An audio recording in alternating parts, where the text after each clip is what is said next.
도와주세요. 거기 안 서! 저거 잡아! 오늘 밤에 바로 처리해! 캄캄한 장례식장 주차장, 몽둥이를 든 남자들이 제 턱 밑까지 쫓아왔습니다. 20년 키워준 양아버지가 제 앞으로 10억짜리 사망보험을 들어놓고 저를 죽이려고 킬러를 보낸 겁니다. 아, 내 인생은 이렇게 비참하게 끝나는구나. 눈을 질끈 감았던 그때였습니다. 검은색 고급 세단에서 내린 한 중년 남자가 벌벌 떨고 있는 제 앞을 막아서며 말했습니다. 지금부터 내 가족인 척해. 어서 타. 저는 그저 저를 불쌍하게 여긴 돈 많은 사모님, 사장님인 줄만 알았습니다. 그런데 알고 보니 그분이 대한민국 재계 10위 서강그룹의 서강우 회장님이지 뭡니까? 감히 누구 딸을 건드려! 내 딸 몸값으로 장난친 놈들 내가 지옥을 보여주마! 고아원 식모살이에서 하루아침에 재벌가 외동딸이 된 기막힌 사연. 이야기 시작 전에 구독과 좋아요를 눌러주세요. 더 많은 분들이 이 사연을 함께 들을 수 있습니다. 그리고 지금 어디서 듣고 계신지 댓글로 남겨주시면 그곳까지 행복이 가득하시길 기도드릴게요. 여러분의 이야기도 궁금합니다. 그럼 오늘의 이야기 시작합니다. 새벽 4시, 동이 트기 전 가장 어두운 시간이었어요. 서울 외곽의 한 장례식장 주차장은 쥐 죽은 듯 고요했지만 오한희 씨에게는 그곳이 지옥이나 다름없었답니다. 검은 상복을 입은 27살 한희 씨가 회색 승합차 뒤편에 몸을 구기고 숨어 있었거든요. 그녀의 입에서는 하얀 입김이 쉴 새 없이 뿜어져 나왔지만 혹여나 소리가 새어나갈까봐 두 손으로 입을 틀어막고 있었죠. 찾아. 이 근처에 있어. 거친 남자의 목소리가 주차장의 정막을 깼어요. 구두굽이 아스팔트 바닥을 긁는 소리가 한희 씨의 귀 바로 옆까지 다가왔답니다. 건장한 체격의 남자 2명이 주차된 차량 사이사이를 샅샅이 뒤지고 있었어요. 그들은 조문객이 아니었습니다. 손에는 조화 대신 검은색 3단 우산이 들려 있었는데 마치 몽둥이처럼 보였죠. 한희 씨가 낡은 캔버스 가방을 움켜쥔 손에 힘을 주었어요. 얼마나 세게 쥐었는지 손가락 마디가 하얗게 질려 있었답니다. 그녀가 도망치고 있는 대상은 빚쟁이가 아니었어요. 바로 지난 20년간 그녀를 키워준 보육원 원장이자 법적 후견인 윤성태 원장이 보낸 사람들이었죠. 윤 원장은 늘 한희 씨에게 이렇게 말하곤 했어요. 한희야, 넌 내가 거두지 않았으면 길바닥에서 얼어 죽었어. 평생 은혜 갚으며 살아야 한다. 한희 씨는 그 말이 진짜 사랑인 줄 알았답니다. 하지만 오늘 새벽 우연히 엿들은 전화 통화가 모든 것을 바꿔놓았죠. 오늘 밤에 바로 넘겨. 보험금 수령인 변경은 이미 끝났으니까 처리만 깔끔하게 해. 그건 보호자의 목소리가 아니었어요. 물건을 팔아치우려는 장사꾼의 목소리였죠. 충격에 빠진 한희 씨가 도망쳐 나온 곳이 바로 이 장례식장이었고 윤 원장은 곧바로 처리반을 보낸 겁니다. 퍽 하는 소리와 함께 주차장 구석에 있던 플라스틱 라바콘이 남자들의 발에 차여 나뒹굴었어요. 한희 씨의 심장이 쿵 하고 내려앉는 것 같았죠. 남자들이 한희 씨가 숨어 있는 승합차 쪽으로 다가오기 시작했거든요. 그들의 그림자가 한희 씨의 발목 위로 길게 드리워졌습니다. 지금 잡히면 다시는 세상 빛을 보지 못할 거라는 공포가 그녀의 온몸을 휘감았어요. 절체절명의 순간 날카로운 헤드라이트 불빛이 어둠을 찢고 들어왔어요. 육중한 엔진 소리와 함께 검은색 대형 세단 한 대가 한희 씨와 남자들 사이를 가르고 멈춰 섰답니다. 차체가 얼마나 크고 까만지 마치 거대한 벽이 생긴 것 같았죠. 남자들은 갑작스러운 불빛에 눈을 찡그리면서도 한희 씨를 놓치지 않으려는 듯 억센 손으로 그녀의 팔목을 낚아챘어요. 한희 씨의 몸이 짐짝처럼 휘청거리며 아스팔트 바닥으로 끌려갔습니다. 남자가 거칠게 욕설을 내뱉으며 한희 씨의 어깨를 짓눌렀어요. 그 힘이 어찌나 센지 한희 씨의 입에서는 윽하는 신음조차 나오지 않았답니다. 그때 세단의 뒷좌석 문이 묵직하게 열렸습니다. 잘 다려진 정장 바지에 광이 나는 구두를 신은 중년 남성, 서강우 회장이 차에서 내렸어요.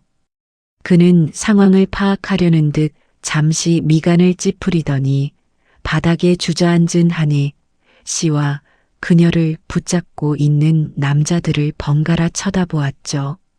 한희 씨의 눈에는 그가 구원자가 아니라 이소란을 불쾌해하는 높으신 분처럼 보였을 거예요. 남자 중 하나가 험악한 표정으로 소리쳤어요. 남의 가정 사니까 신경 끄고 갈 길 가쇼. 그 남자가 한희 씨를 억지로 일으켜 세우려 하자 강우의 뒤에서 건장한 수행원 2명이 그림자처럼 나타나 남자들을 막아섰답니다. 순식간에 험악한 기류가 흘렀지만 강우는 눈 하나 깜짝하지 않았어요. 오히려 아주 차분하고 건조한 목소리로 마치 미리 준비된 대본을 읽는 것처럼 한희 씨를 향해 말했죠. 지금 내 가족이야. 경우 붙어 있어. 손 내 팔 잡아. 그 말은 제안이 아니라 명령에 가까웠습니다. 강우가 자신의 단단한 팔을 한희 씨 눈앞에 내밀었어요. 남자들은 경호라는 말과 수행원들의 압도적인 체격에 기세가 꺾여 주춤거렸답니다. 한희 씨는 상황을 이해할 겨를도 없었어요. 그저 저 남자들에게 끌려가면 죽는다는 본능 하나로 덜덜 떨리는 손을 뻗어 강우의 코트 자락을 움켜쥐었습니다. 강우는 한희 씨를 부축해 차 뒷좌석으로 밀어 넣었어요. 곧이어 묵직한 차 문이 쿵 하고 닫히자 바깥의 소음과 공포가 거짓말처럼 차단되었답니다. 차는 미련 없이 장례식장을 빠져나갔고 한희 씨는 고급 가죽 시트 구석에 몸을 웅크린 채 거친 숨을 몰아쉬었어요. 이것이 그녀가 난생 처음으로 경험한 상위 세계와의 아슬아슬한 접속이었습니다. 차 안은 숨이 막힐 듯 고요했습니다. 밖에서는 겨울바람이 매섭게 불고 있었지만 이 고급 세단 안은 세상과 단절된 것처럼 정막만이 감돌았죠. 한희 씨는 문 쪽으로 바짝 붙어 앉아 있었습니다. 창밖으로 빠르게 지나가는 가로등 불빛만이 그녀의 창백한 얼굴을 훑고 지나갔어요. 방금 전까지 짐승들에게 쫓기던 공포가 가시지 않아 그녀의 어깨는 여전히 잘게 떨리고 있었답니다. 그때 옆자리에 앉은 서강우 회장의 호흡이 거칠어졌습니다. 그는 미간을 깊게 찌푸리며 양복 안주머니에서 작은 약통을 꺼냈어요. 하지만 24년 동안 딸을 찾아 헤매며 망가진 몸은 예전 같지 않았죠. 약을 꺼내려는 강우의 손이 심하게 떨리더니 그만 약통을 바닥에 떨어뜨리고 말았습니다. 하얀 알약들이 검은 자동차 매트 위로 우수수 쏟아졌어요.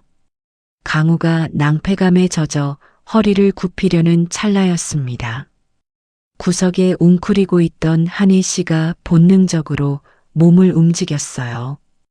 그녀는 자신이 위험한 상황에 처해 있다는 사실조차 잊은 듯 재빨리 허리를 숙여 흩어진 알약들을 하나하나 주워 담기 시작했답니다.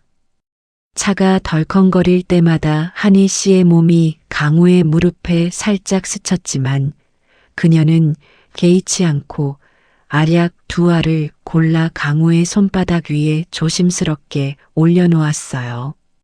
그리고는 콘솔 박스에 있던 생수병을 따서 내밀었죠. 드세요. 물이 미지근해서 다행이네요. 한희 씨의 목소리는 작고 떨렸지만 그 행동에는 배어있는 친절함이 묻어났습니다. 자신을 납치한 건지 구해준 건지 모를 낯선 남자에게 베푸는 호의. 그것은 머리로 계산한 행동이 아니라 평생 남을 돌보며 살아온 사람만이 가질 수 있는 습관 같은 것이었어요. 강우는 멍하니 그녀가 건넨 물과 약을 바라보았습니다. 낯선 여자에게서 묘한 익숙함이 느껴졌기 때문이죠. 강우가 약을 삼키고 물을 마시는 동안 한혜 씨는 다시 가방을 고쳐맸습니다. 그 순간 한희 씨의 낡은 캔버스 가방에 매달려 있던 나무 열쇠고리가 탁 하고 시트 팔걸이에 부딪혔어요. 그 소리에 강우의 시선이 자연스럽게 열쇠고리로 향했답니다.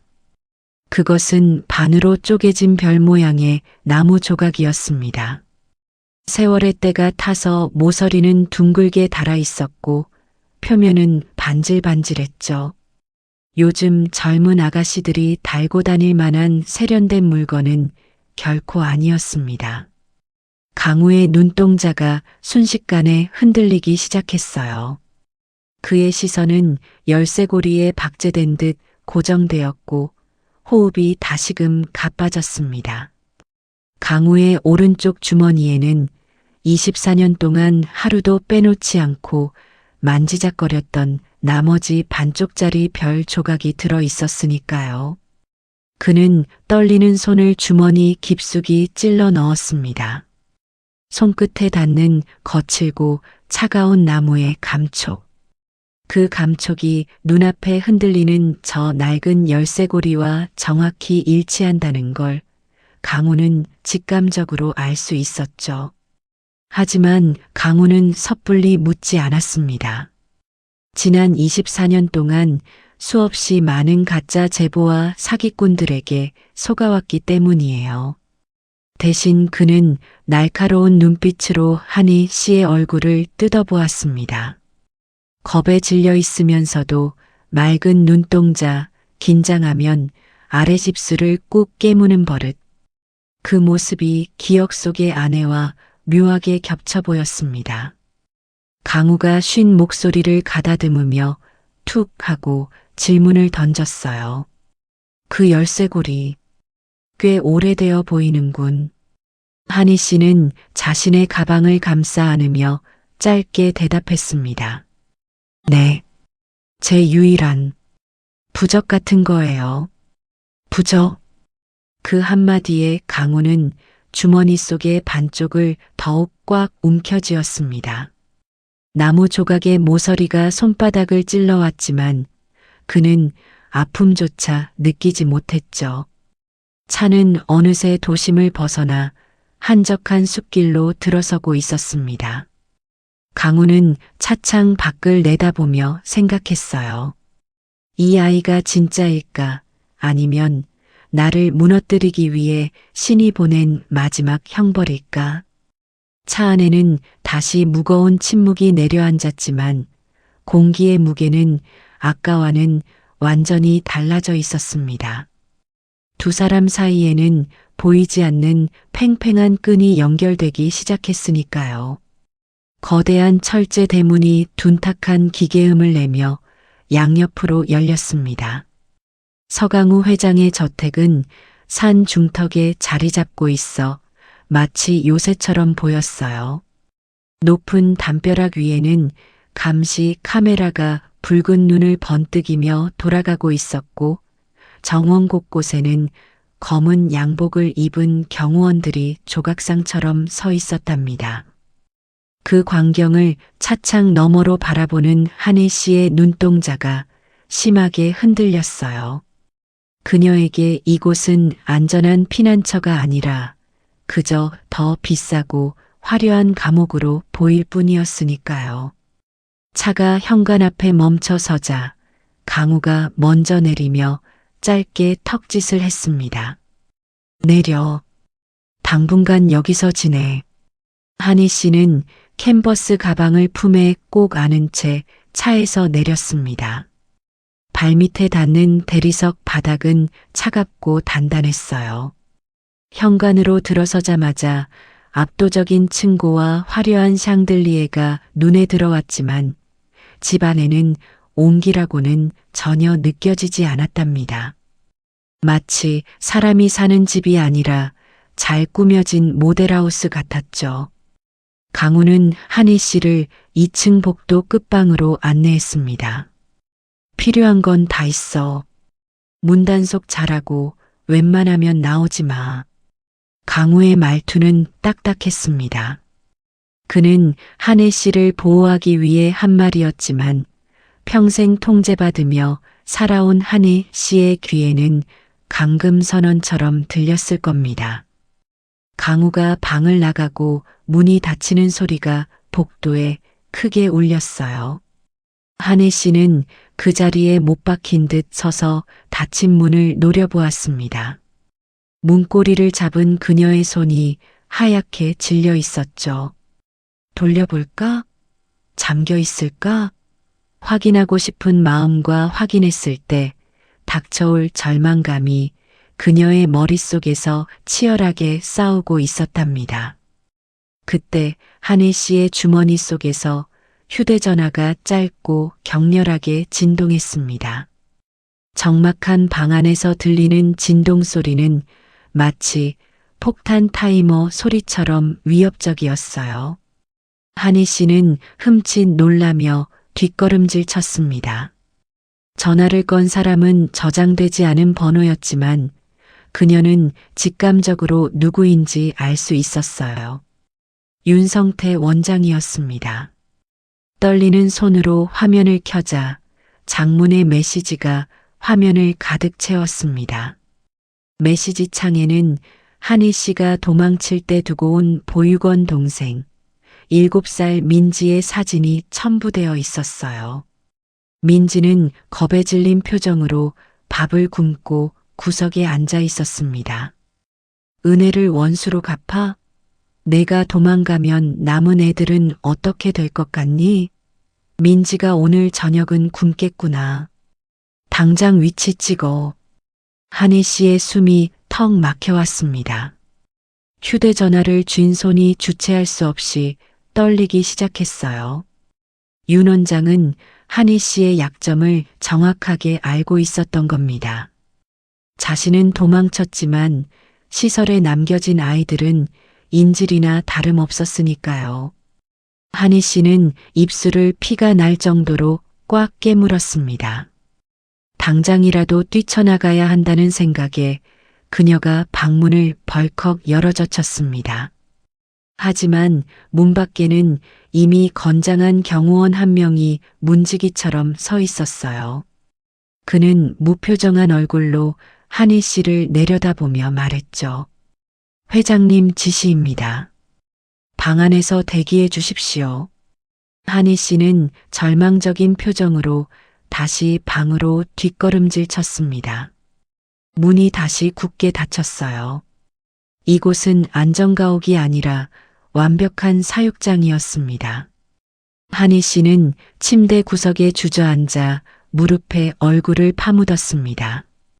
윤 원장에게 잡히면 자신이 죽고 여기서 나가지 않으면 아이들이 고통받습니다.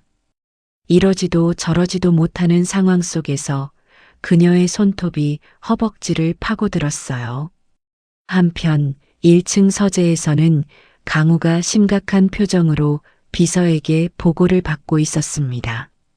책상 위에는 한희 씨에 대한 뒷조사 서류가 놓여 있었죠. 하지만 그 서류는 모두 조작된 것들이었습니다. 윤 원장이 미리 손을 써둔 탓이었죠. 비서가 난처한 듯 서류 한 장을 내밀며 말했습니다. 회장님, 이 아가씨 단순한 채무 도피자가 아닙니다. 시설에서 금고를 털어 달아났다는 신고가 접수되어 있습니다. 게다가 마약 투약 의심 기록까지 있습니다. 강우의 눈썹이 꿈틀했습니다. 그는 거칠게 서류를 낚아채 넘겨보았습니다. 서류상 오한이는 은혜를 모르고 돈을 훔쳐 달아난 파렴치한 범죄자였어요. 강우가 차 안에서 느꼈던 그 묘한 기시감과 애틋함이 순식간에 차가운 이성으로 덮이기 시작했습니다. 그는 주머니 속에 있던 별 모양 나무 조각을 만지작거리던 손을 멈췄어요. 그리고 싸늘한 목소리로 지시했습니다. 감시 철저히 해. 도망 못 가게 방 창문도 다 잠그고. 강우는 배신감에 치를 떨며 위스키 잔을 바닥에 던졌습니다. 쨍그랑하는 날카로운 파열음이 서재를 가득 채웠어요. 유리 파편이 사방으로 튀었고 갈색 액체가 바닥을 적셨습니다. 그는 자신이 또 속았다고 생각했습니다. 24년 전 잃어버린 딸을 찾고 싶은 간절함이 이런 사기꾼 같은 여자에게 또다시 틈을 보였다고 자책했죠. 그 시각 윤성태 원장의 원장실. 윤 원장은 책상 위에 다리를 올린 채 느긋하게 담배를 피우고 있었습니다. 방금 전 강우의 비서실에 팩스로 보낸 조작된 서류들이 책상 위에 굴러다니고 있었죠.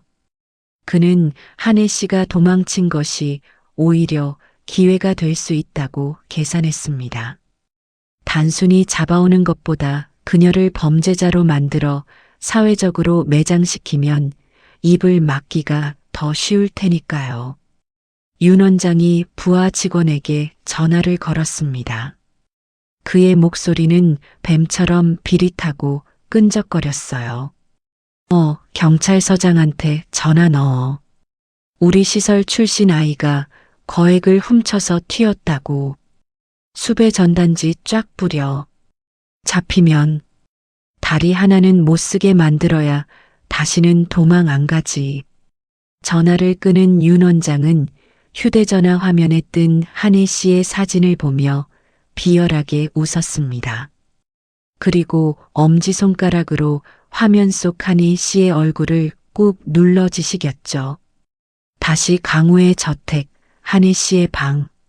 밤이 깊어질수록 공포는 한혜 씨의 목을 조여왔습니다. 그녀는 창문 밖을 내다보았습니다.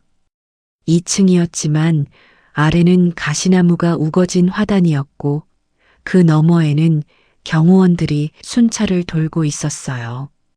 뛰어내리는 건 불가능했습니다. 그때 방문이 다시 열리고 가정부 차림의 노인이 들어왔습니다. 바로 강우의 어머니이자 이 집의 가장 큰 어른, 최불래 여사였죠. 불래 할머니는 쟁반에 김이 모락모락 나는 국밥 한 그릇을 들고 들어왔습니다. 구수한 된장 냄새가 차가운 방 안을 채웠어요. 하지만 잔뜩 독이 오른 한희 씨는 경계심 가득한 눈빛으로 할머니를 노려보았습니다. 음식에 약을 탔을지도 모른다고 생각했으니까요. 할머니는 아무 말 없이 쟁반을 탁자에 내려놓았습니다. 그리고 한희 씨의 낡고 흙투성이인 운동화를 물끄러미 바라보았죠. 할머니가 굽은 허리를 펴며 한희 씨에게 다가가려 하자 한희 씨가 날카롭게 소리쳤습니다. 오지 마세요. 저 밥 안 먹어요. 신고할 거예요. 내보내주세요. 한희 씨가 쟁반을 밀쳐내는 바람에 국밥 그릇이 바닥으로 떨어졌습니다. 와장창 그릇 깨지는 소리가 났고 뜨거운 국물이 사방으로 튀었어요. 한희 씨의 발목에도 뜨거운 국물이 튀었지만 그녀는 비명도 지르지 않고 벽에 등을 붙인 채 헐떡였습니다. 소란을 듣고 복도에 있던 강우가 달려들어왔습니다. 그는 난장판이 된 바닥과 겁에 질린 어머니, 그리고 도끼 품은 눈으로 서 있는 하늘 씨를 번갈아 보았습니다. 강우의 눈빛이 매섭게 변했습니다. 그는 성큼성큼 다가와 한희 씨의 팔을 거칠게 잡아챘어요. 뭐 하는 짓이야? 어르신한테. 강우의 고함 소리가 방 안에 쩌렁쩌렁 울렸습니다. 한희 씨는 지지 않고 강우를 노려보며 외쳤어요. 가식 떨지 마. 당신도 윤 원장이랑 한패잖아. 돈 받고 나 팔아넘기려는 거 다 알아. 두 사람의 시선이 허공에서 불꽃처럼 부딪혔습니다. 오해와 불신, 그리고 조작된 진실들이 엉켜 상황은 최악으로 치닫고 있었습니다. 강우는 한희 씨를 범죄자로, 한희 씨는 강우를 인신매매범으로 확신하고 있었으니까요. 이 숨막히는 대치 상황 속에서 바닥에 떨어진 깨진 그릇 조각만이 위태롭게 반짝이고 있었습니다. 서강우 회장의 서재에는 무거운 침묵이 감돌았습니다. 벽에 걸린 앤티크 괴종 시계가 똑딱 하고 초침 소리를 낼 때마다 방 안의 공기가 한 층씩 더 차갑게 가라앉는 듯했죠. 강우는 책상 서랍에서 누런 대봉투 하나를 꺼내 한희 씨 앞에 던졌습니다. 툭 하는 둔탁한 소리가 대리석 바닥을 울렸습니다. 그 소리는 마치 판사가 피고인에게 내리는 사형 선고처럼 건조하고 단호했답니다. 강우가 책상 모서리에 걸터 앉으며 팔짱을 꼈습니다. 그의 눈빛은 아까 차 안에서 보여주었던 흔들림이나 온정은 온데간데 없고 기업을 운영하며 수많은 협작꾼을 상대해 온 냉철한 경영자의 눈빛으로 돌아와 있었어요. 이게 내가 도망친 진짜 이유인가? 오한혜 씨. 한희 씨는 바닥에 떨어진 봉투를 멍하니 내려다보았습니다. 봉투 겉면에는 발신 희망드림 복지재단 윤성태라는 글자가 선명하게 찍혀 있었죠. 그 이름을 보는 순간 한희 씨의 어깨가 눈에 띄게 움찔했습니다. 그녀는 떨리는 손을 뻗어 봉투를 집어들었습니다.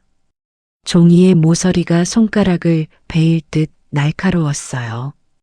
봉투 안에서 쏟아져 나온 서류들은 한희 씨의 숨통을 조이기에 충분했습니다. 가장 먼저 눈에 들어온 것은 성년 후견인 지정 연장 계약서였습니다. 거기에는 한희 씨가 한 번도 본 적 없는, 하지만 자신의 필체를 흉내낸 서명이 찍혀 있었어요. 본인 오한이는 심신미약으로 인해 윤성태를 법적 재산관리인으로 지정함에 동의합니다. 한희 씨가 입술을 파르르 떨었습니다. 자신을 정신 온전치 못한 사람으로 만들어 평생 노예처럼 부리겠다는 문서였으니까요.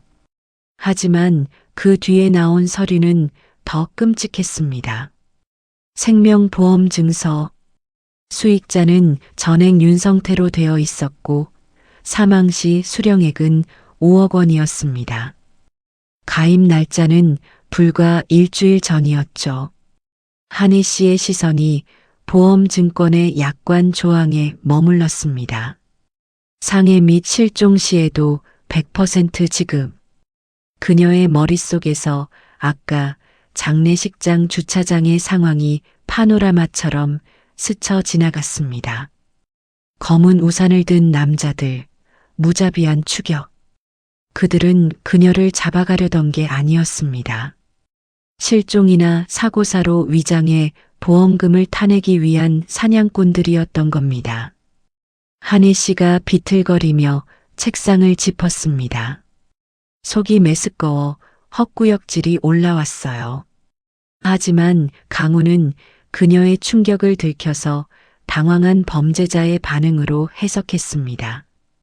그는 마지막 서류 한 장을 손가락으로 가리켰습니다. 경찰서 직인이 찍힌 특수절도 고발장이었습니다. 시설 금고에서 3천만 원을 훔쳐 달아났더군. 그것도 모자라 마약류 관리법 위반 혐의까지 있어. 윤 원장이 보낸 자료다. 이래도 할 말이 있나? 강우의 목소리가 서재를 쩌렁쩌렁 울렸습니다. 한희 씨는 고발장을 보지 않았습니다. 그녀의 눈은 오직 생명보험증서에 고정되어 있었죠. 한희 씨가 천천히 고개를 들어 강우를 바라보았습니다. 그녀의 눈동자는 공포를 넘어선 극도의 배신감으로 이글거리고 있었습니다.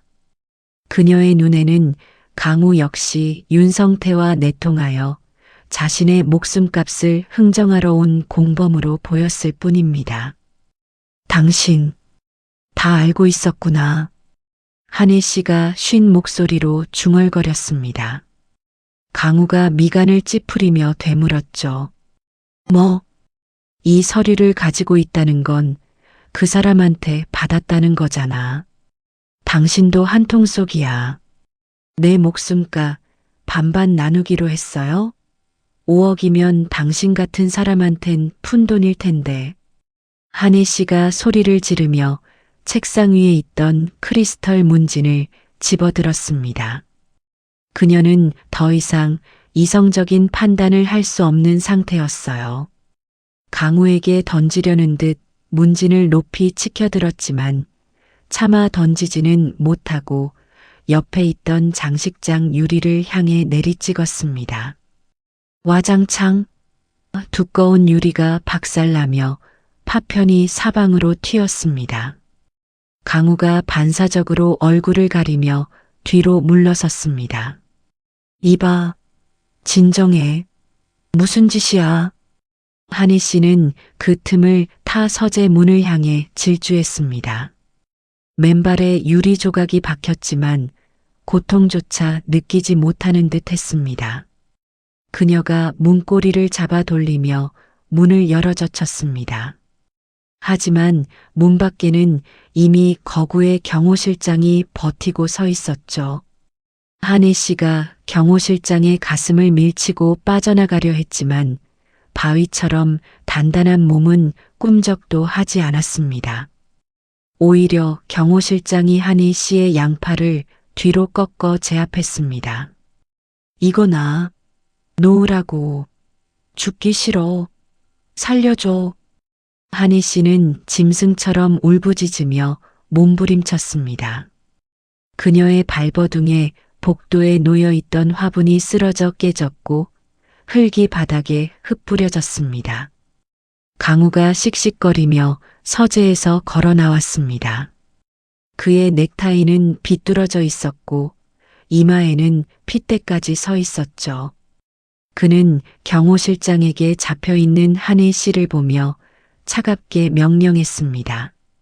지하 창고에 가둬. 경찰 올 때까지 한 발자국도 못 나오게 해. 경찰. 그 단어는 한희 씨에게 윤성태에게로의 송환을 의미했습니다. 한희 씨는 꺾인 팔의 고통보다 그 말이 더 끔찍하게 다가왔어요. 그녀는 바닥에 무릎을 꿇으며 강우의 바짓단을 잡고 매달렸습니다. 방금 전까지 도끼를 뿜어내던 눈빛은 사라지고 살려달라고 애원하는 처절한 눈빛만이 남았죠. 경찰은 안 돼요. 제발, 차라리 여기서 죽여주세요. 그 사람한테 가면 저 죽어요. 저 보험증서 안 보셨어요? 저 죽으면 그 돈 다 그 사람이 가져간다고요. 한희 씨의 외침은 절박했지만 강우의 귀에는 변명으로만 들렸습니다. 강우는 냉정하게 자신의 다리를 붙잡은 한희 씨의 손을 떼어냈습니다. 그의 손길에는 일말의 망설임도 없었습니다. 그는 한희 씨의 말이 거짓이라고 확신하고 있었으니까요. 강우는 몸을 돌려 서재로 들어가 버렸고 육중한 서재 문이 쾅 하고 닫혔습니다. 경호원들에게 끌려가는 한희 씨의 비명소리가 복도를 길게 핥히고 지나갔습니다. 끌려가던 한희 씨의 캔버스 가방이 바닥에 떨어지면서 내용물이 쏟아졌습니다. 그 속에서 아까 차 안에서 보았던 그 낡은 반쪽짜리 별 모양 열쇠고리가 튀어나와 복도 한가운데 덩그러니 놓이게 되었죠. 하지만 닫힌 문 뒤에 있는 강우는 그 사실을 알지 못했습니다. 한희 씨는 지하 창고의 차가운 시멘트 바닥에 내동댕이 쳐졌습니다. 창고 문이 잠기는 쇠문 소리가 감옥문처럼 들려왔습니다. 어둠 속에 홀로 남겨진 한희 씨는 벽 구석으로 기어가 몸을 웅크렸습니다. 그녀의 눈에서는 더 이상 눈물도 흐르지 않았습니다. 공포가 극에 달하면 눈물조차 마른다는 것을 그녀는 뼈저리게 느끼고 있었으니까요. 그녀는 주머니 속에 몰래 숨겨둔 칫솔을 꺼내 날카롭게 갈린 손잡이 부분을 손에 꼭 쥐었습니다. 누구든 들어오면 찌르고 죽겠다는 최후의 방어 본능만이 남은 상태였습니다. 한편 서재 안, 강우는 책상 위에 어지럽게 널린 서류들을 다시 집어들었습니다. 분을 사귀며 서류를 정리하던 그의 손이 멈칫했습니다. 한혜 씨가 절규하며 가리켰던 생명보험증서가 눈에 들어왔기 때문입니다. 강우는 안경을 고쳐 쓰고 증서를 자세히 읽어 내려갔습니다. 아까는 윤 원장의 말만 믿고 대충 훑어보았던 내용이었습니다. 피보험자 오한이, 사망시 수익자 윤성태, 특약 자살을 포함한 모든 사망사고에 대해 지급. 강우의 눈동자가 흔들리기 시작했습니다. 단순한 후견인이 피후견인의 사망보험금을, 그것도 자살까지 포함해서 가입하느냐? 그리고 고발장에 적힌 횡령 날짜. 그 날짜는 강우가 조사한 바로는 한혜 씨가 병원에 입원해 있던 날짜와 겹쳤습니다. 뭔가 이상했습니다. 퍼즐 조각이 맞지 않는 느낌이 강하게 들었죠. 강우가 인터폰 수화기를 들었습니다. 그의 목소리는 아까와 달리 미세하게 떨리고 있었습니다. 비서실장, 지금 당장 윤성태라는 자금 흐름 다 뒤져봐. 그리고 오한이가 입원했던 병원 기록, 일시간 내로 가져와. 수화기를 내려놓은 강우는 욱신거리는 머리를 감싸 쥐었습니다. 바닥에 흩뿌려진 유리 조각들이 조명빛을 받아 날카롭게 빛나고 있었습니다. 그 빛이 마치 한혜 씨가 마지막으로 보냈던 살려달라는 눈빛처럼 보여 강우의 가슴을 찔러왔습니다. 정말 만약에 그녀의 말이 사실이라면 자신은 지금 제 발로 찾아온 딸을 그녀를 죽이려는 사냥꾼의 아가리로 밀어넣으려 한 셈이 됩니다. 강우의 등줄기로 식은땀이 흘러내렸습니다. 서강우 회장은 흔들리는 눈동자로 복도를 서성였습니다. 방금 전 한희 씨가 끌려가며 남긴 비명소리가 귓가에 이명처럼 윙윙거렸기 때문이죠. 그는 답답한 듯 넥타이를 거칠게 풀러 느슨하게 만들었습니다. 천하의 서광그룹 회장도 자신의 판단이 틀렸을지도 모른다는 불안감 앞에서는 그저 나약한 늙은이에 불과했으니까요. 강우는 무심코 바닥을 내려다보았습니다. 아까 한혜 씨의 가방이 엎어지면서 쏟아진 잡동사니들이 어지럽게 널려 있었거든요. 개어진 손수건, 편의점 영수증, 그리고 뚜껑 잃은 볼펜 한 자루. 그 초라한 소지품들 사이에서 유독 이질적인 물건 하나가 강우의 시선을 사로잡았습니다. 복도 조명을 받아 은은하게 빛나고 있는 낡은 나무 조각. 바로 아까 차 안에서 강우가 눈여겨보았던 그 반쪽짜리 별 모양 열쇠고리였습니다. 강우는 자석에 이끌리듯 천천히 허리를 숙였습니다. 그의 손이 바들바들 떨리며 차가운 대리석 바닥에 놓인 나무 조각을 집어들었죠. 손끝에 닿는 감촉은 너무나 익숙했습니다. 거칠지만 따뜻한 나무의 질감. 강우는 주머니 속에 늘 지니고 다니던 자신의 반쪽을 꺼냈습니다. 그리고 두 개의 조각을 마치 퍼즐을 맞추듯 조심스럽게 맞대어 보았습니다. 딸깍. 작지만 명쾌한 소리가 적막한 복도를 울렸습니다. 두 개의 나무 조각은 한치의 오차도 없이 완벽하게 하나로 맞물렸습니다. 서로 다른 곳에서 24년을 보냈지만 원래 하나였던 것처럼 틈새 하나 없이 딱 들어맞았죠. 강우의 호흡이 멈췄습니다. 심장이 철렁 내려앉는 충격에 그는 비틀거며 벽을 짚어야만 했습니다. 이건 우연일 수가 없었습니다. 세상에 단 하나뿐인 자신이 직접 칼로 깎아 만들었던 그 별이었으니까요. 그때 복도 끝에서 비서실장이 구두 발자국 소리를 요란하게 내며 달려왔습니다. 평소 냉철하던 비서실장의 얼굴이 땀으로 범벅이 되어 있었죠. 그의 손에는 밀봉된 흰색 서류 봉투가 들려 있었습니다. 회장님, 긴급 보고입니다. 방금 병원 측에서 팩스가 왔습니다. 그리고 지시하신 유전자 검사 결과도 퀵으로 도착했습니다. 비서실장은 숨을 헐떡이며 봉투를 뜯어 서류를 내밀었습니다. 강우는 덜덜 떨리는 손으로 서류를 받아들었습니다. 종이가 바스락거리는 소리가 유난히 크게 들렸어요. 첫 번째 장은 한희 씨가 입원했던 병원의 진료 기록부였습니다. 거기에는 선명하게 적혀 있었죠. 환자 오한희, 교통사고로 인한 장기 입원, 보호자 윤성태의 동의로 조기 퇴원.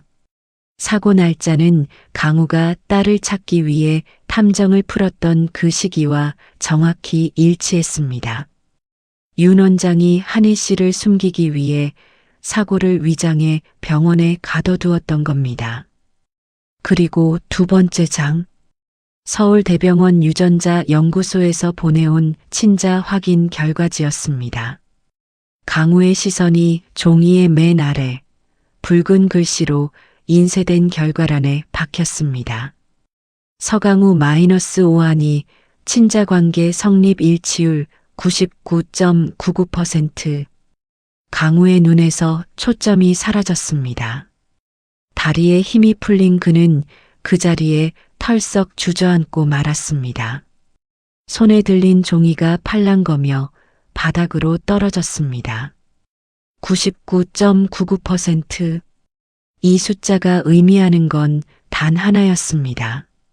자신이 방금 제 손으로 지옥 같은 지하 창고에 가둔 여자가 그토록 찾아 헤매던 내 딸 서지수라는 사실이었죠.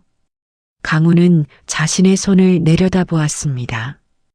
딸을 지켜주기는커녕 범죄자로 몰아세우고 공포에 떨게 만든 그 손이 끔찍하게 느껴졌습니다.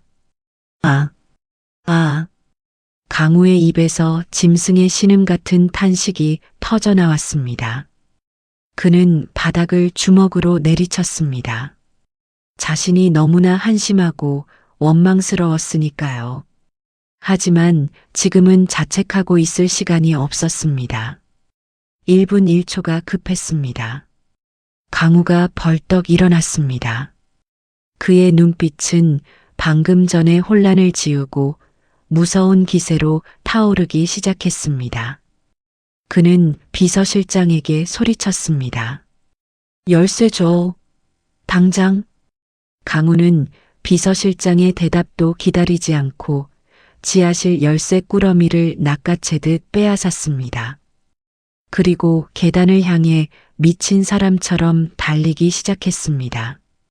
구두가 벗겨질 뻔했지만 상관없었습니다.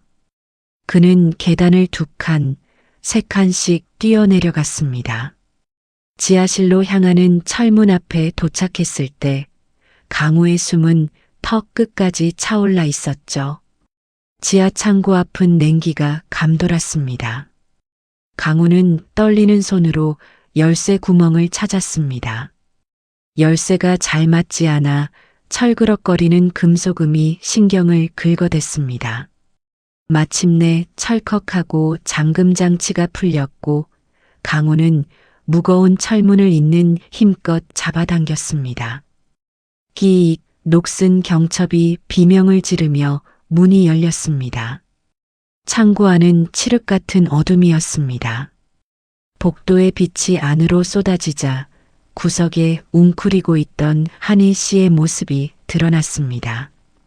그녀는 구석에 처박힌 짐승처럼 몸을 잔뜩 웅크린 채 손에는 칫솔을 갈아 만든 뾰족한 흉기를 쥐고 있었습니다. 그녀의 눈은 공포와 살기로 번들거리고 있었죠. 누구든 다가오면 찔러버리겠다는 생존 본능만이 남은 처절한 모습이었습니다. 강우가 한 발자국 다가가자 한희 씨가 흉기를 허공에 휘두르며 악을 썼습니다. 오지 마. 오면 죽어버릴 거야. 다 필요 없어. 저리 가. 그녀의 목소리는 갈라져 쇳소리가 났습니다. 강우는 그 모습에 가슴이 난도질 당하는 것만 같았습니다. 그는 더 이상 다가가지 않고 그 자리에 천천히 무릎을 꿇었습니다. 차가운 시멘트 바닥에 양복 바지가 닿았지만 그는 아랑곳하지 않았습니다. 강우는 2손을 들어 자신이 무기가 없음을 보여주었습니다.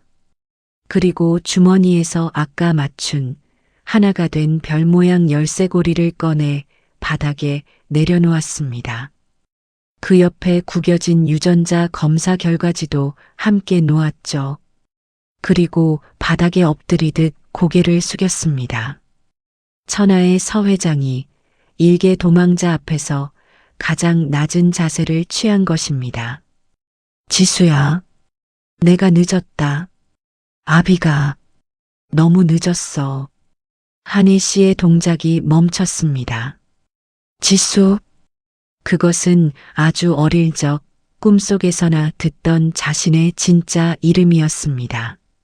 한희 씨의 시선이 바닥에 놓인 별 모양 열쇠고리에 머물렀습니다.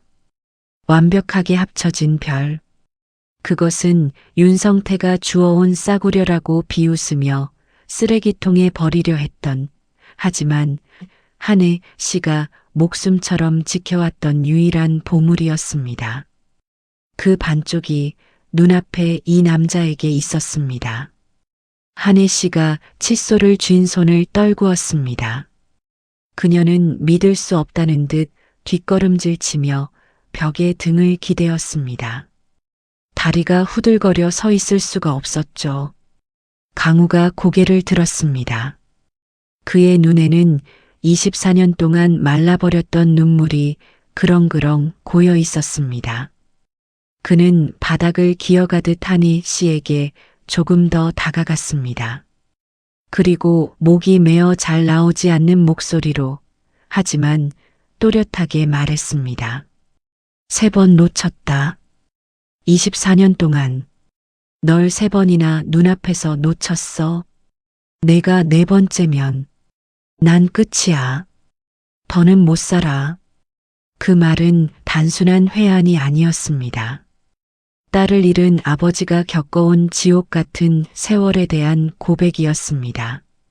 한희 씨는 멍하니 강우의 얼굴을 바라보았습니다. 눈가에 잡힌 주름, 자신과 똑같은 모양의 귓바퀴, 그리고 자신을 바라보는 저 간절한 눈빛. 거짓말이라고 부정하기엔 가슴 깊은 곳에서부터 뜨거운 무언가가 울컥 치솟아 올랐습니다. 강우가 조심스럽게 손을 뻗었습니다. 한혜 씨의 손에 들린 날카롭게 갈린 칫솔을 빼앗기 위해서가 아니었습니다. 상처투성이가 된 그녀의 맨발을 감싸쥐기 위해서였죠. 강우의 따뜻하고 큰 손이 한희 씨의 차가운 발등을 덮었습니다. 그 온기가 전해지는 순간 한희 씨가 참고 있던 숨을 토해내며 털썩 주저앉았습니다. 그녀의 손에서 칫솔이 툭 하고 떨어졌습니다.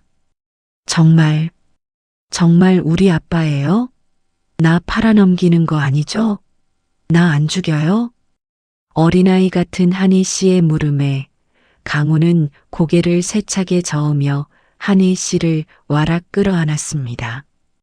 그의 어깨가 들썩였습니다. 강우는 한희 씨의 등을 부서져라 껴안으며 세상 누구도 건드릴 수 없도록 자신의 온몸으로 그녀를 감쌌습니다. 누가 널 건드려. 이제 아무도 못 건드려. 내 목숨을 걸고 맹세하마. 넌 내 딸이야. 서강우의 딸 서지수라고. 지하 창고의 차가운 공기 속에서 두 사람의 오열이 뒤엉켰습니다. 24년이라는 긴 세월을 돌고 돌아 마침내 제자리를 찾은 혈육의 뜨거운 만남이었습니다. 열린 철문 밖으로 비서실장과 경호원들이 도열해 있었지만 아무도 감히 안으로 들어오지 못했습니다. 그저 고개를 숙인 채 회장의 흐느끼는 소리를 들으며 숙연해질 뿐이었습니다. 하지만 이 감동적인 재회의 순간에도 강우의 눈빛 한 구석은 차갑게 식어가고 있었습니다. 자신의 딸을 짐승처럼 가두고 죽음으로 내몰려 했던 윤성태. 그자에 대한 무시무시한 살기가 강우의 가슴 속에서 꿈틀거리기 시작했기 때문입니다. 이제 슬픔의 시간은 끝났습니다. 서강우 회장이 가진 모든 권력과 돈을 동원한 잔혹하고 철저한 복수의 시간이 다가오고 있었습니다. 서강우 회장의 저택 앞마당에는 전운이 감돌았습니다. 새벽 안개가 채 걷히기도 전인 오전 6시였지만 이미 저택 앞에는 검은색 세단 10대와 스타렉스 승합차 5대가 도열해 있었죠. 차량들의 엔진 소리가 낮게 그르렁거리며 산속의 정막을 깨우고 있었습니다. 그것은 단순한 외출 준비가 아니었습니다. 전쟁을 하러 나가는 군대의 출정식과도 같은 비장함이 흘렀으니까요. 강우는 거실 한가운데 서서 넥타이를 매고 있었습니다. 그의 손놀림은 어제와 달리 한치의 망설임도 없이 단호했습니다. 거울 속에 비친 그의 눈빛은 더 이상 딸을 잃고 헤매던 노인의 것이 아니었습니다. 대한민국 재계 서열 10위 서광그룹을 이끄는 냉혹한 총수의 눈빛으로 돌아와 있었죠. 그의 뒤에는 국내 최대 로펌의 변호사 군단과 사설 경호팀장들이 허리를 90도로 숙인 채 대기하고 있었습니다. 한희 씨가 2층 계단에서 내려왔습니다. 그녀는 강우가 준비해준 깨끗한 옷을 입고 있었지만 표정은 여전히 굳어 있었어요. 강우가 한혜 씨를 보며 부드럽지만 힘 있는 목소리로 말했습니다. 집에 있어. 내 손에 피 묻히는 꼴, 넌 안 봐도 된다.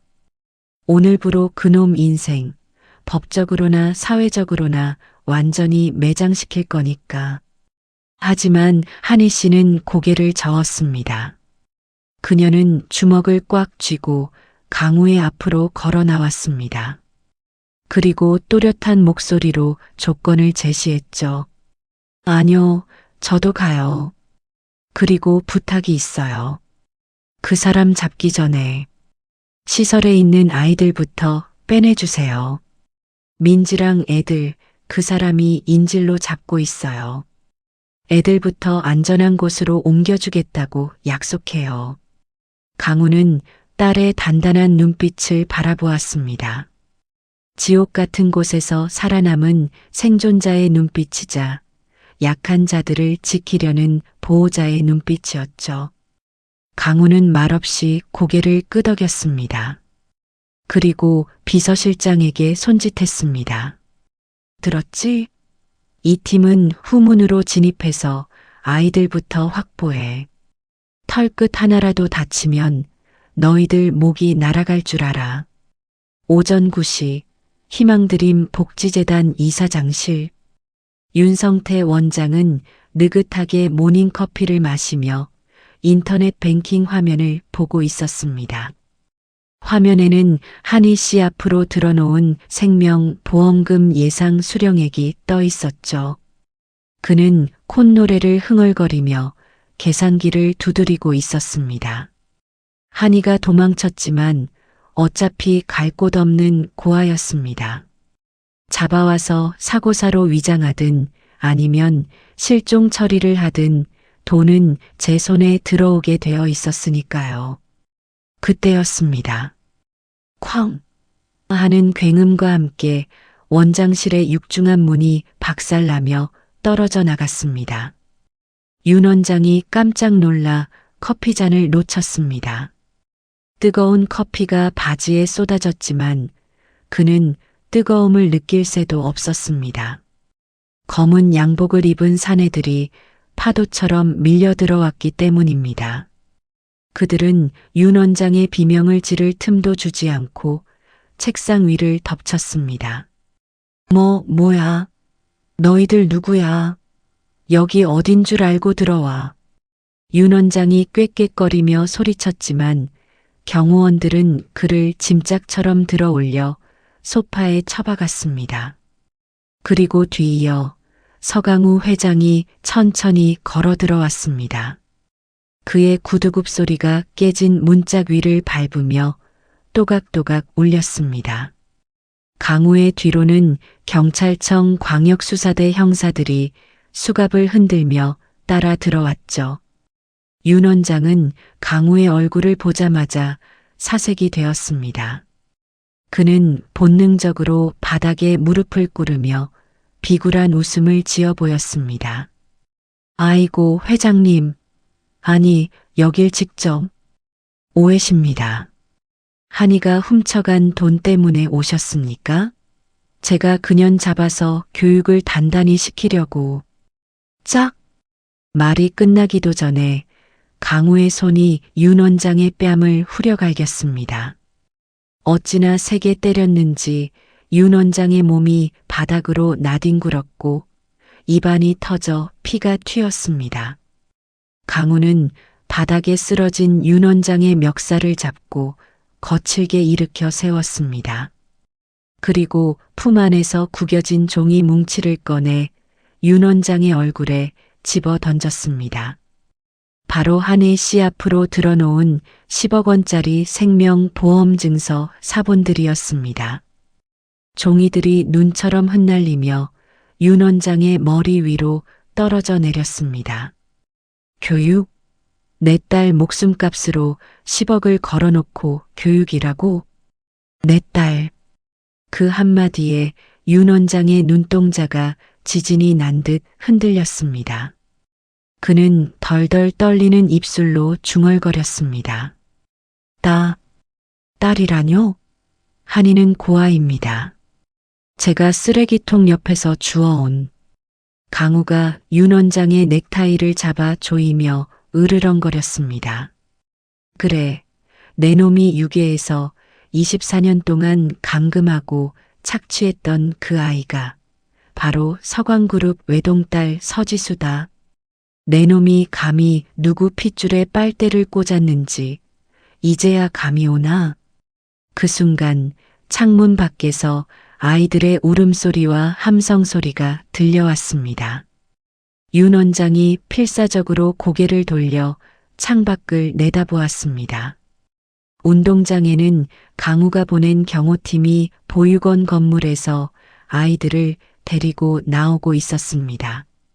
아이들은 영문도 모른 채 겁에 질려 있었지만 경호원들은 아이들에게 두꺼운 패딩 점퍼를 입히고 따뜻한 핫팩을 쥐어주며 고급 리무진 버스에 태우고 있었죠. 그리고 그 맨 앞줄에 한희 씨가 서 있었습니다. 그녀는 달려오는 민지를 품에 안고 등을 토닥이고 있었습니다. 언니, 언니, 괜찮아, 민지야. 이제 괜찮아. 이제 아무도 너 안 때려. 언니가 약속할게. 한희 씨가 윤 원장이 있는 2층 창문을 올려다보았습니다. 그녀의 눈빛은 더 이상 도망자의 것이 아니었습니다. 자신의 삶을 짓밟았던 악마를 내려다보는 심판자의 차가운 눈빛이었죠. 윤 원장은 그 눈빛을 마주하자 다리에 힘이 풀려 주저앉고 말았습니다. 자신의 유일한 방패막이었던 아이들마저 모두 뺏겨버린 것입니다. 형사가 윤 원장의 손목에 차가운 은팔찌를 채웠습니다. 철컥 하는 금속음이 윤 원장의 파멸을 알리는 종소리처럼 들렸습니다. 윤성태 씨, 당신을 아동복지법 위반, 특수감금, 사기 및 횡령, 그리고 살인 미수 혐의로 긴급 체포합니다. 경찰들이 압수수색을 시작했습니다. 비밀 금고가 뜯겨나갔고 이중장부가 쏟아져 나왔습니다. 벽장 뒤에 숨겨두었던 차명 계좌 통장들과 아이들을 학대할 때 썼던 몽둥이들까지 모든 것이 증거물 봉투에 담겼습니다. 윤 원장은 끌려나가면서도 악을 썼습니다. 이거나 내가 걔를 먹여주고 재워줬어. 밥값은 받아야 될 거 아냐. 내가 키워준 은혜도 모르는 년. 강우는 그 추악한 모습을 끝까지 지켜보았습니다. 그리고 윤 원장이 경찰차에 처박히기 직전 그에게 다가가 낮게 속삭였습니다. 감옥에서 썩을 걱정은 하지 마라. 내 변호인단이 넌 감옥 안에서도 평생 햇빛 한 줌 못 보게 만들어줄 테니까. 밥가? 내 놈 목숨으로 치러도 모자라. 3개월 후 서울중앙지방법원 제1형사부 법정. 법정 안은 방청객들로 발 디딜 틈이 없었습니다. 서광그룹 회장의 잃어버린 딸을 24년간 착취한 사건은 대한민국을 뒤흔든 뉴스가 되었으니까요. 피고인석에 앉은 윤성태는 수의를 입은 채 고개를 숙이고 있었습니다. 그의 머리는 하얗게 샜고 살은 쏙 빠져 예전의 거만한 모습은 찾아볼 수 없었죠. 검사 측 증인으로 한혜 씨가 증언대에 섰습니다. 그녀는 더 이상 낡은 캔버스 가방을 든 초라한 모습이 아니었습니다. 단정한 정장 차림에 머리를 깔끔하게 묶은 모습이었죠. 하지만 그녀의 목소리는 떨리고 있었습니다. 지난 24년의 고통을 다시 끄집어내는 일이었으니까요. 판사가 물었습니다. 증인, 피고인은 계속해서 보호 차원이었다고 주장하고 있습니다. 이에 대해 어떻게 생각합니까?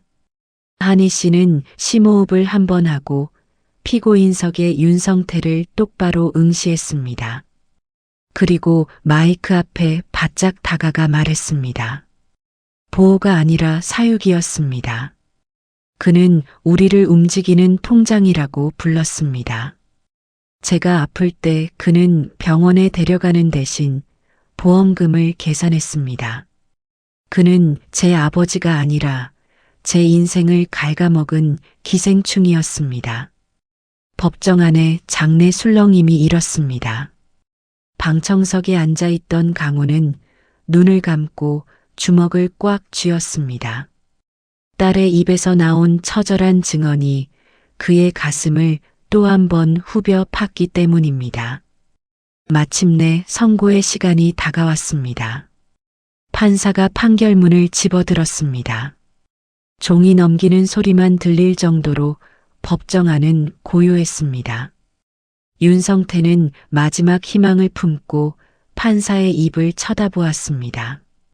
하지만 판사의 목소리는 서리발처럼 차가웠습니다. 피고인은 사회적 약자인 고아들을 보호한다는 미명하에 장기간 노동력을 착취하고 정서적, 신체적 학대를 일삼았습니다. 또한 피해자가 친부모를 찾지 못하도록 고의적으로 정보를 은폐하고 심지어 생명보험을 가입해 금전적 이득을 취하려 한 점 등 죄질이 극히 불량합니다. 이에 본 재판부는 피고인 윤성태에게 징역 25년을 선고합니다. 또한 범죄 수익금 전액 몰수 및 아동 관련 기관 취업 제한 20년을 명합니다. 징역 25년.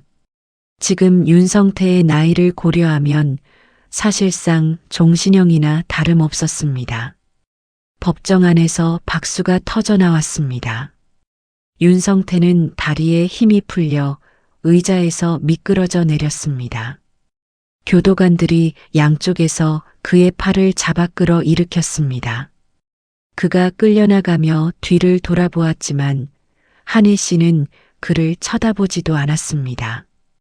그녀는 방청석에 앉아 있는 강우를 보고 있었습니다. 강우가 자리에서 일어나 한혜 씨에게 다가왔습니다. 그는 아무 말 없이 한혜 씨의 어깨를 감싸 안았습니다. 법정의 높은 천장 아래 두 사람은 오랫동안 서로를 의지하며 서 있었습니다. 악마는 사라졌고 지옥 같던 긴 싸움은 끝났습니다. 하지만 한희 씨의 얼굴에는 통쾌함보다는 깊은 피로감과 안도감이 섞여 있었습니다. 복수는 끝났지만 잃어버린 24년은 되돌릴 수 없다는 사실을 알기 때문이었죠. 강우가 한혜 씨의 등을 토닥이며 작게 말했습니다. 가자. 집에 가서 밥 먹자. 그 평범한 한마디가 한희 씨에게는 그 어떤 법적 판결보다 더 큰 위로로 다가왔습니다.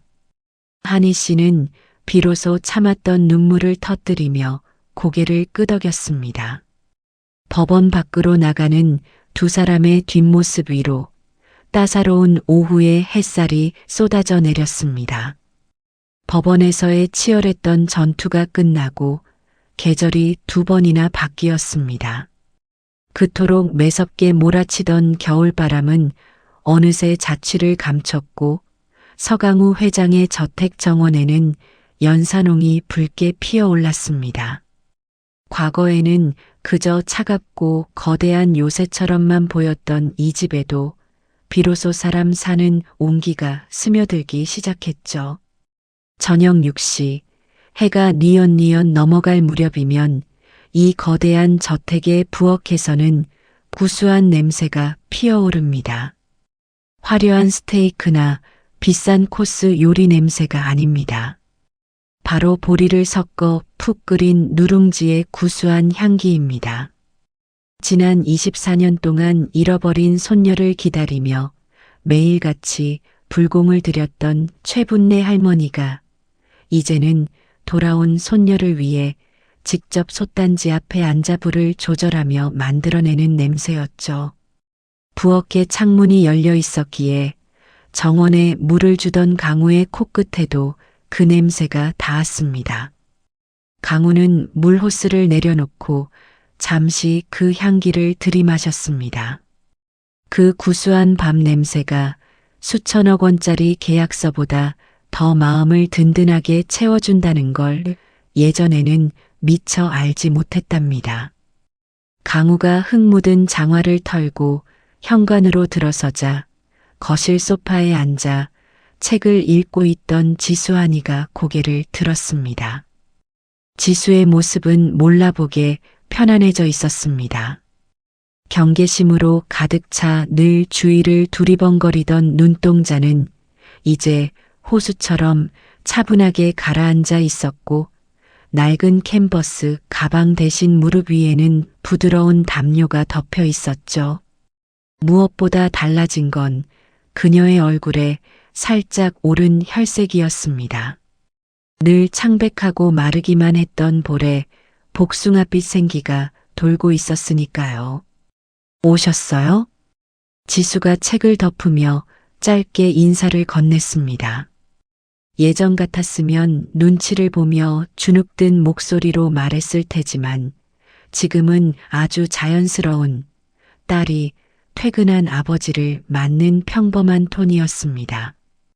강우는 그 평범함이 너무나 감사해서 짐짓 무뚝뚝한 척 고개만 끄덕이며 미소를 삼켰습니다. 그래, 밥 먹자. 세 사람은 식탁에 둘러앉았습니다. 식탁 위에는 김이 모락모락 나는 보리 누룽지 탕과 뚝배기에서 보글거리는 된장찌개, 그리고 지수가 좋아하는 달걀말이가 노란 자태를 뽐내며 놓여 있었죠. 달그락, 달그락. 숟가락과 그릇이 부딪히는 소리만이 조용한 식당을 채웠습니다.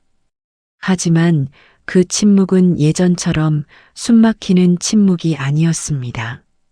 서로가 곁에 있다는 것을 확인하는 평화롭고 안락한 쉼표 같은 침묵이었죠. 강우는 숟가락을 들어 뜨거운 누룽지를 한 입 떠넣었습니다. 구수하고 부드러운 밥알이 목을 타고 넘어가며 하루 종일 긴장해 있던 위장을 따뜻하게 감싸주었습니다. 그는 슬쩍 맞은편에 앉은 지수를 보았습니다.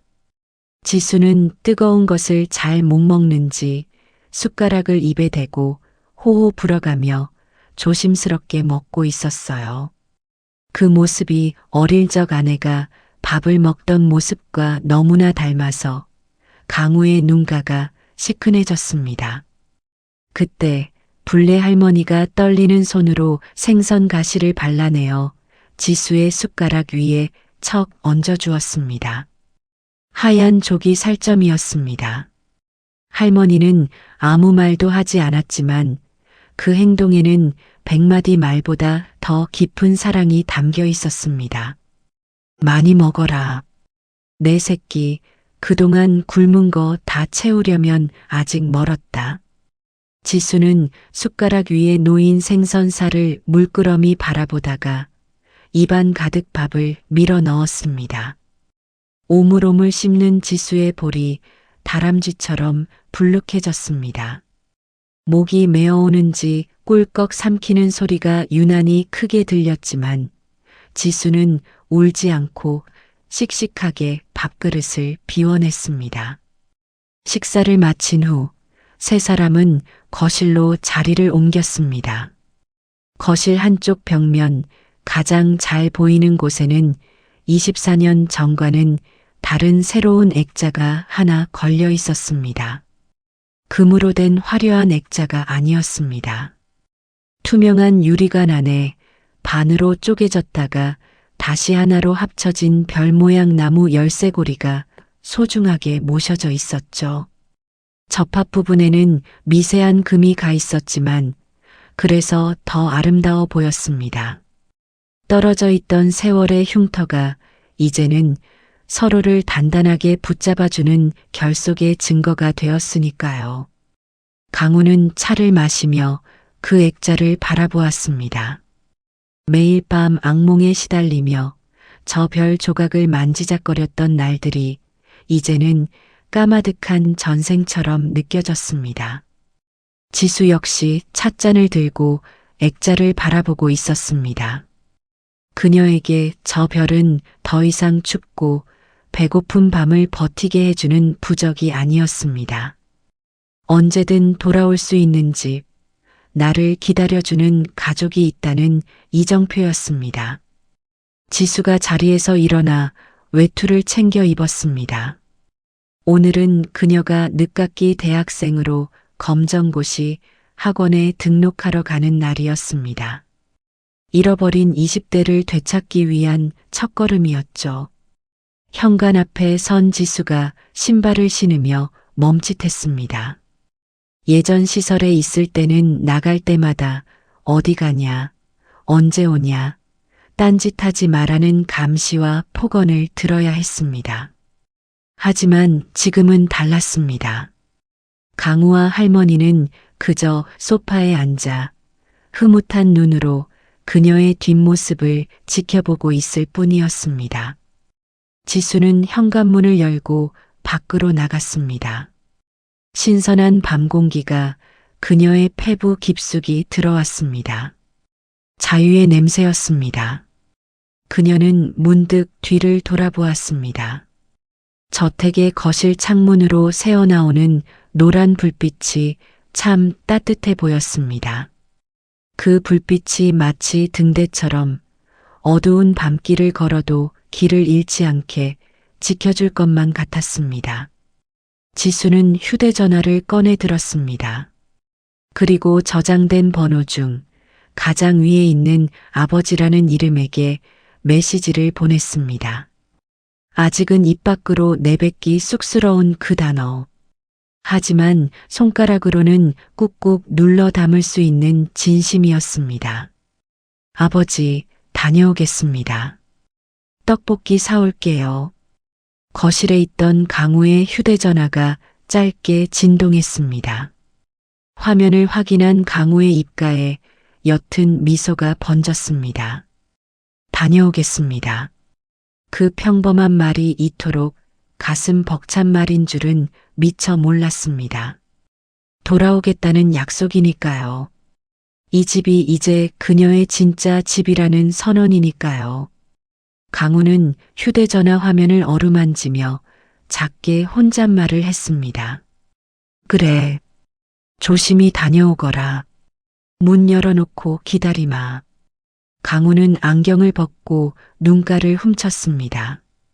주방에서는 할머니가 설거지하는 달그락 소리가 경쾌하게 들려왔고 멀리서 지수가 대문을 나서는 발자국 소리가 또각또각 들려왔습니다. 그 모든 소리가 어우러져 텅 비어 있던 이 거대한 집에 비로소 가족이라는 이름의 따뜻한 공기가 가득 채워졌습니다. 밤하늘에는 액자 속의 별처럼 밝은 별 하나가 유난히 반짝이며 이 집을 비추고 있었습니다. 은혜라는 이름의 감옥에서 벗어나 진짜 가족의 품으로 돌아온 긴 여정은 그렇게 따뜻한 밥상과 평범한 인사 속에서 비로소 완성되었습니다. 오늘 들려드린 한희 씨와 강우 회장님의 이야기 어떻게 들으셨나요? 긴 겨울 끝에 반드시 봄이 오듯 여러분의 삶에도 따뜻한 봄날이 찾아오기를 진심으로 기원합니다. 오늘 사연이 마음에 와닿으셨다면 주변 분들에게 공유해 주세요. 구독과 좋아요로 응원해 주시고 요즘 간절히 바라는 소원이 있다면 댓글로 남겨주세요. 그 소원이 꼭 이루어지시길 저도 함께 바랄게요.